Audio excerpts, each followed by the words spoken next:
So మంత్రివర్గ విస్తరణ జరిగేనా? ఆశల పల్లకిలో ఊగిసలాడుతున్న ఆశావహులు, ఢిల్లీ చక్కర్లతో విసిగిపోయిన ఎమ్మెల్యేలు, 18 నెలలుగా కొనసాగుతున్న సస్పెన్స్. సామాజిక సమీకరణే అసలు సమస్య. రోజురోజుకు పెరుగుతున్న ఆశావహుల సంఖ్య. టీపీసీసీ అధ్యక్షుడు మహేష్ గౌడ్ వ్యాఖ్యలతో మరోసారి ఆశలు. ఈసారి ఎట్టి పరిస్థితుల్లో కంప్లీట్ చేస్తామని చెప్తున్నారు, కానీ 18 నెలలైందండి మీరు అధికారంలోకి వచ్చి. 18 నెలల్లో పూర్తి స్థాయి క్యాబినెట్ కూడా పెట్టుకోలేని దీనస్థితిలో కాంగ్రెస్ పార్టీ ఉందంటే పాపం ఎంత కష్టాలను ఆలోచించుకోండి. పూర్తి స్థాయి క్యాబినెట్ విస్తరణ చేయలేపారు తెలుసా? తెలంగాణ మంత్రివర్గ విస్తరణ ఒక సస్పెన్స్ థ్రిల్లర్ తలపిస్తుందనే చెప్పాలి. ఏ క్షణంలో ఏం జరుగుతుందో అర్థం కాని పరిస్థితిలో తెలంగాణ కాంగ్రెస్ ఎమ్మెల్యేలు ఉన్నారు. తెలంగాణ రాష్ట్ర మంత్రివర్గ విస్తరణపై ఎప్పటికప్పుడు ఏఐసీసీ దాటవేత ధోరణి అవలంబిస్తుంది. అదిగో ఇదిగో అంటూ ఎంతసేపు విస్తరణపై ఊరిస్తున్న కాంగ్రెస్ అధిష్టానం ఆ దిశగా పూర్తి స్థాయిలో అడుగులు మాత్రం వేయటం లేదు. ఎంతసేపు నాంచవేత ధోరణితో అధిష్టానం వ్యవహారంతో తెలంగాణ ఎమ్మెల్యేలు కూడా విసిగిపోయారు. మంత్రి పదవి కోసం ఢిల్లీ నాయకుల చుట్టూ చక్కర్లు కొట్టి కొట్టి ఎమ్మెల్యేలు కూడా విసిగిపోయారు.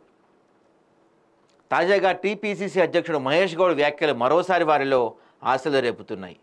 మరి ఈసారైనా మంత్రివర్గ విస్తరణ జరుగుతుందా చూడాలి. పాపం ఈ లాస్ట్ టైం అయితే కొంతమందికి ఇంకేముంది మనం మంత్రి అయిపోయామని చెప్పి ఫ్లెక్సీలు బ్యానర్లు కూడా రెడీ చేసేస్తున్నారండి చాలామంది. ఇక మనకే మంత్రి మనమే ఈసారి మంత్రి కాకపోతున్నామని వాళ్ళకి చెప్పేస్తున్నారండి చాలామంది లాస్ట్ టైం. ఎందుకంటే ఇక అనౌన్స్ చేసేయబోతున్నారు మంత్రుల పేర్లు అని కూడా వార్తలు వచ్చాయి.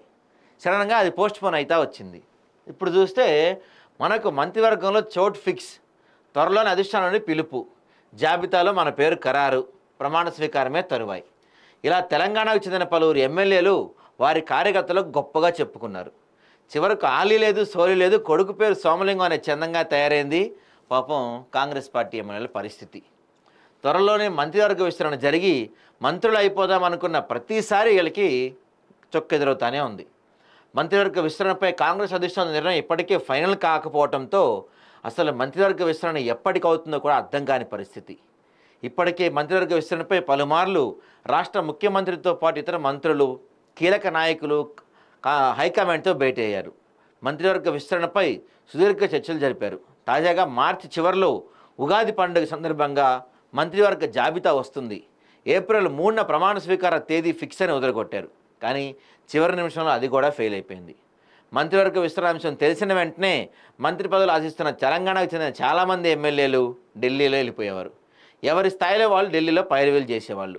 ఇది ఇక్కడ తేలే విషయం కాదనుకున్నారో ఏమో, కానీ ఢిల్లీ పెద్దలు మరోసారి మంత్రివర్గ విస్తరణ వాయిదా వేశారు. రాష్ట్రంలో కాంగ్రెస్ ప్రభుత్వం ఏర్పడి ఇప్పటికీ 18 నెలలు కావస్తున్నా పూర్తి స్థాయి మంత్రివర్గం లేకపోవటం వల్ల ఒక్కో మంత్రి వద్ద 3-4 శాఖలు ఉండిపోయాయి. కీలకమైన హోంశాఖ, విద్యుత్ శాఖ, పౌర సరఫరాల శాఖ, మున్సిపల్ వంటి శాఖలకు ప్రత్యేక మంత్రులు లేకపోవడంతో ఆయా శాఖల్లో పనులు కూడా మందగిస్తూ ఉన్నాయి. ఇది పరిస్థితి చూసారా? 18 నెలలైనా పూర్తి స్థాయిలో క్యాబినెట్ వేయలేకపోతున్నారు. ఇక అదిగో ఇంకో వారంలో క్యాబినెట్ ఎక్స్పాన్షన్, ఇంకో 10 రోజుల్లో క్యాబినెట్ ఎక్స్పాన్షన్ ఎప్పుడైనా లీక్లు వచ్చినాయా? కథం ఒక బ్యాచ్ తయారవుతుంది, గబగబా ఢిల్లీ వెళ్ళిపోతారు, అధిష్టానం దగ్గరికి వెళ్ళిపోయి మాకు మంత్రి పదవి ఇవ్వాలి, మాకు మంత్రి పదవి ఇవ్వాలి, మాకు ఇవ్వకపోతే ఊరుకోం, మా కులానికి ఇప్పటికే నష్టం జరుగుతుంది, మా కులానికి ఇవ్వకపోతే మా కులపు ఎమ్మెల్యేలు ఊరుకోరు, మా కులపు జనం ఊరుకోరు అని చెప్పి ఒక బ్యాచ్ వెళ్తుంది.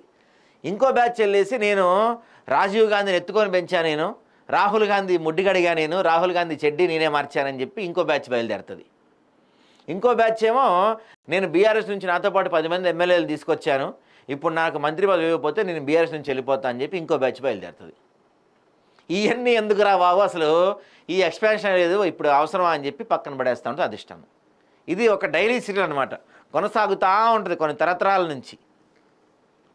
మరి ఈసారైనా జరుగుతుందా అంటే తాజా టీపీసీసీ అధ్యక్షులు మహేష్ గౌడ్ ప్రకటనతో కొత్త ఊపు మీద ఉన్న ఎమ్మెల్యేల ఆశలు నెరవేరుతాయా లేదనేది ప్రశ్నార్థకమని చెప్పాలి. గతంలో కూడా ఇలాంటి లీకులు బాగానే వచ్చినప్పటికీ లాస్ట్ మినిట్లో మాత్రం అది ఆచరణకు నోచుకోలేదు. అసలు కాంగ్రెస్ అధిష్టానం మంత్రివర్గ విస్తరణలో ఎందుకు జాప్యం చేస్తుంది? వారికి ఉన్న సమస్యలేంటి? ఎందుకంటే మిగిలింది మహా అయితే 6 మంత్రి పదవులండి. 6 మంత్రి పదవుల్లో అన్ని వర్గాలకు న్యాయం చేయాలి. వీళ్ళే చెప్పారు బీసీలకి 42% ఇస్తామని. మరి 42% ప్రకారం 6లో ఒక 3 అన్నా కనీసం బీసీలకు ఇవ్వాలి. ఇచ్చే పరిస్థితి లేదు. కొంతమంది గతంలో ప్రామిస్ చేశారు మంత్రి పదవి ఇస్తామని, వాళ్ళకి ఇవ్వకపోతే వాళ్ళు ఊరుకోరు, రెడ్లకి ఇవ్వకపోతే రెడ్లు ఊరుకోరు, బీసీలకు ఇవ్వకపోతే బీసీలు ఊరుకోరు, మళ్ళీ ఇందులో ముస్లిం మైనార్టీలకు ఇవ్వాలి, వాళ్ళకి ఇవ్వకపోతే వాళ్ళు ఊరుకోరు. ఇట్లా ఈ తలకాయ నొప్పితో ఇప్పుడు ఒకడికి ఇస్తే ఇద్దరు అలుగుతారు, పోనీ ఉన్నోళ్ళని ఎవరైనా తెద్దామంటే వాళ్ళు నలుగురిని తీసుకుపోతారు. ఏం జరిగింది? ఇది ఎట్లా ఉంటుంది అంటే ఒక తేనె తుట్టి అనమాట. ఒక చిన్న తేనెటీగని కదిపినా మొత్తం ఇట్లా అయిపోద్ది. దట్టు మొన్న చూసాం మనం, డైరెక్ట్గా పార్టీ ఆఫీస్ బయటే మహిళా కార్యకర్తలందరూ ఏకంగా టీపీసీసీ చీఫ్నే నానా మాటలు అన్నారు. మరి ఇక ఇప్పుడు మంత్రివర్గ విస్తరణ జరిగితే ఇక గాంధీ భవన్ దగ్గర పరిస్థితి ఎట్లుంటుందంటే ఈ పోలీసులంతా అక్కడ పెద్ద పహారా గాయాల్సి వస్తుంది ఒక వారం 10 రోజుల పాటు. ఇళ్ళకెళ్ళి కూడా కొడతారు. కాంగ్రెస్ పార్టీలో ఏదో అంటారు కదా, అంతర్గత స్వేచ్ఛ కాస్త 4 ఆకులు ఎక్కువ అనమాట, ఏదన్నా అనేస్తారు. సో ఇప్పటికే పార్టీలో కొంతమంది నాయకులు అసలు మంత్రివర్గ విస్తరణ ఉంటుందా లేదా, ఇలాగే అధిష్టానం కాలయాపన చేస్తూ ఎమ్మెల్యేలతో ఆడుకుంటుందా అంటూ సన్నాయి నొక్కులు నొక్కుతున్నారు.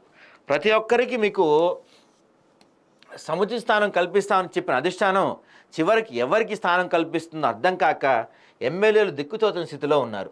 ఇంత నాంచవేత ధోరణి బదులు మంత్రివర్గ విస్తరణ చేపడితే మా కష్టాలేదో మేము పడతాం కదా, మాకు మంత్రివర్గంలో స్థానం ఇస్తారో ఎవరో అని టెన్షన్ పెట్టే బదులు దీని నుండి విముక్తి కల్పిస్తే బాగుంటుందని అభిప్రాయాలు వ్యక్తమవుతున్నాయి. 17 మందికి 12 మందే ఉన్నారు. రాష్ట్రంలో ఉన్న శాసనసభ స్థానాల ప్రకారం మొత్తం 17 మంది మంత్రులు ఉండాల్సిందిగా ప్రస్తుతం 12 మంది మాత్రమే ఉన్నారు. రాష్ట్ర ముఖ్యమంత్రి రేవంత్ రెడ్డి, ఉప ముఖ్యమంత్రి బట్టి విక్రమార్క కూడా అదనంగా 10 మంది మంత్రులు ఉన్నారు. అయితే మరో 6 మంది మంత్రులను తీసుకునే అవకాశం ఉన్నా కూడా గడిచిన 18 నెలలుగా కాంగ్రెస్ పార్టీ అధిష్టానం ఆ దిశగా మాత్రం నిర్ణయం తీసుకోలేదు. దీంతో రాష్ట్రంలో మంత్రివర్గంపై ఆశాభావాల సంఖ్య కూడా పెరుగుతూ వస్తుంది.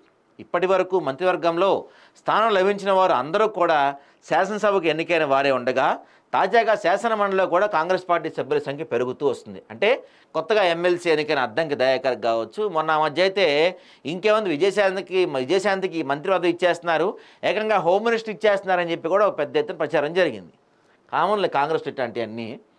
సో అయితే ప్రస్తుతం ఉన్న మంత్రివర్గంలో 2 మంత్రులకు ఉద్వాసన పలికే అవకాశం కూడా ఉన్నట్లుగా టాక్ వినిపిస్తుంది. వారి పనితీరు అంతగా బాగోలేదని, వారి స్థానంలో కొత్త వారిని తీసుకోవాలని కూడా ప్రతిపాదన పెట్టిన సమాచారం. అదే జరిగితే ఒక మహిళా మంత్రితో పాటు మరో సీనియర్ మంత్రికి ఉద్వాసన తప్పదని తెలుస్తుంది. మహిళా మంత్రి అంటే ఆబ్వియస్లీ అన్డౌటెడ్లీ ఫస్ట్ వినిపించే పేరు ఎవరయ్యా అంటే కొండా సురేఖ. మరి సీనియర్ మంత్రి జూపల్లి అనే పేరు వినపడుతుంది, చూడాలి. మహిళా మంత్రి అయితే కొండా సురేఖ 100% ఆమెను తీసేస్తారని వినపడుతుంది.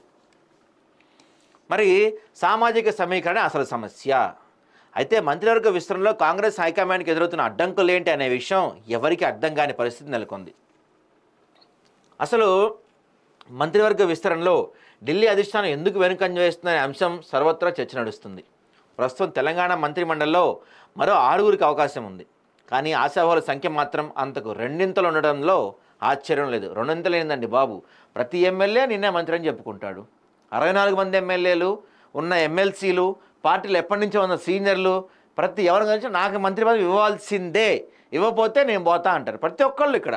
ఇక పార్టీ పెద్దలు ఎంత ప్రయత్నించినా, జిల్లా సామాజిక సమీకరణాలు ఎంత బేరేజ్ వేసుకున్నా అంతమందిని ఈ 6 పదవుల్లో సరిచేయడం అనేది అంత సులువు కాదు. అందుకే విస్తరణ విషయంలో కాంగ్రెస్ పెద్దలు అనేక విధాలుగా ఆలోచించి వ్యవహరిస్తున్నట్టు తెలుస్తుంది. ముఖ్యంగా కేబినెట్లో స్థానం కోసం రెడ్డి సామాజిక వర్గం నుంచి ఎక్కువగా పోటీ ఉంది. ఇప్పటికే మొత్తం రెడ్లు ఎక్కువ ఉందని బాధ. పరిస్థితి చూస్తుంటే 6 పదవుల్లో 1 మాత్రమే రెడ్డికి ఇచ్చే అవకాశం ఉంటుంది.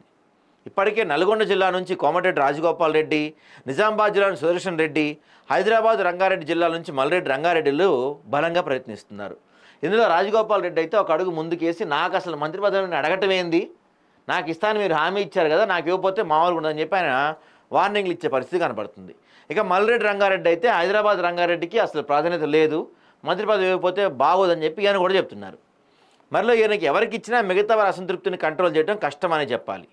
అదే సమయంలో మరోవైపు బీసీ, ఎస్సీ, ఎస్టీ సామాజిక వర్గాలకు చెందిన ఎమ్మెల్యేలు ఎవరికి వారుగా హైకమాండ్కు లేఖలు రాస్తుండటం మంత్రివర్గ విస్తరణ మరింత సంక్లిష్టంగా మారుస్తుంది. బీసీ సామాజిక వర్గం నుండి మొదటి నుండి వాకిటి శ్రీహరి, ఆది శ్రీనివాస్ పేర్లు వినిపిస్తున్నాయి. ఇప్పటికీ అధిష్టానం కూడా వీరి పేర్లు పరిశీలిస్తుండగా మాదిగా, లంబాడ ఎమ్మెల్యేలు తమకు కూడా అవకాశం ఇవ్వాలంటూ మూకుమ్మడిగా హైకమాండ్కు లేఖలు రాయటం జరిగింది. ప్రాంతాల వారీగా విడిపోయిన నేతలు తమకు అవకాశం ఇవ్వాలంటూ ఢిల్లీ వెళ్ళి మరీ విజ్ఞాపనలు అందజేశారు. ప్రస్తుతం హైదరాబాద్, రంగారెడ్డి జిల్లాల నుండి ఒక్కరికి కూడా మంత్రివర్గంలో అవకాశం లేదు.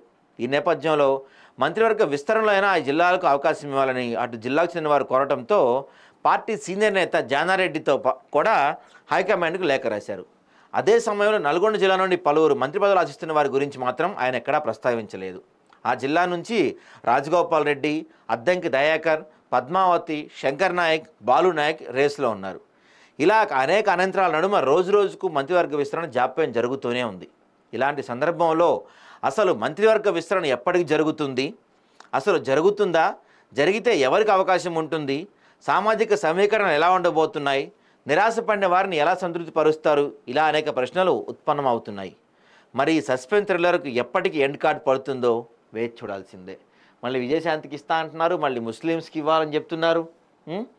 ఈ లెక్కన ఒకళ్ళకి ఇప్పుడు ఇక్కడ ఒకళ్ళకి ఇస్తే వాళ్ళతో పాటు నలుగురు అలుగుతారు ఇవ్వలేదని. అందుకని నాకు తెలిసి ఇప్పుడప్పుడే కాంగ్రెస్ పార్టీ ప్రస్తుతం ఉన్న పరిస్థితుల్లో తుమ్మితే ఊడిపోయేలా ఉంది. కాబట్టి ఇప్పుడున్న పరిస్థితుల్లో కాంగ్రెస్ పార్టీ ఎవరికైనా ఇచ్చే ప్రయత్నం, అంటే అవకాశం ఇచ్చే ప్రయత్నం, మంత్రివర్గ విస్తరణ జరిగే ప్రయత్నం చేస్తుందని అయితే ఎవరు అనుకోవట్లేదు. జరిగిద్దని కూడా డౌటే మరి.